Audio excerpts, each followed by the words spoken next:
Il y avait une question sur un guet, une femme que son mari ne voulait pas la divorcer, donc elle était aguna.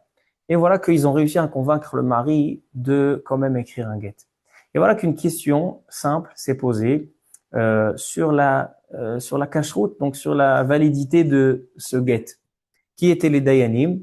Les dayanim, c'était le Rav Yosef Shalom Eliashiv, le Rav Betzalel Jolti et le Rav Ovadia Yosef. Trois grands dayanim, les grandes générations. Et donc, ils sont en train de discuter, est-ce que le guet est cachère et le guet est pas cachère. Maintenant, il s'agit pas maintenant d'écrire un nouveau guet. Si tu écris un nouveau guet, c'est fini, tu as perdu le mari, il n'écrira pas. Donc en fait, est-ce que la femme sera permise ou est-ce qu'elle sera interdite pour toujours?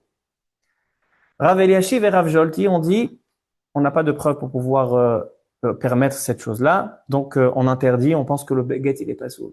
Et Rav Ovadia Yosef, il s'est opposé, il a dit oui, j'ai vu dans un shoot comme ça, dans un des décisionnaires de notre génération qui a dit ça, et un des acharonim il a dit ça. Donc il dit, j'ai plusieurs preuves des décisionnaires des dernières générations qui permettent cette chose-là. Maintenant Rav Eliashiv et Rav Jolti ont dit, écoute, on respecte les acharonim, mais nous on veut une preuve des rishonim, une preuve qui est plus ancienne. Et Rav Ovadia Yosef, il savait pas quoi faire, etc. Il a dit, écoutez bien, il me semble que quelques années auparavant, j'ai discuté de ce sujet avec Chacham Ben Zion Abba Shaul. Et lui m'avait dit à cette époque-là qu'il a une preuve d'un Tosfot, que le Tosfot c'est un des Rishonim, d'un Tosfot dans le chasse, qu'on voit dans le Tosfot que ce guet il est cachère. Mais je me rappelle pas où il est ce guet, où il est ce Tosfot. Ils ont dit, tu sais quoi, on accorde. Ils ont demandé au chaliach du Beddin, il dit, va vite chercher Chacham Ben Zion Abba Shaul à la yeshiva de Porat Yosef.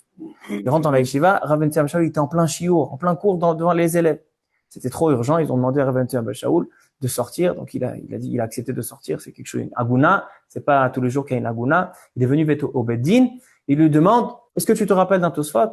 Il dit oui, c'est le Tosfot dans cette maseret-là, il leur ouvre le Tosfot ici, et donc Rav Eliashiv, Rav Jolti, il dit, tu as raison, c'est une bonne preuve. Ils ont validé le guet, Rav Ben Zion Abba Shaul, il est reparti. Ça c'est donc pour montrer la grandeur du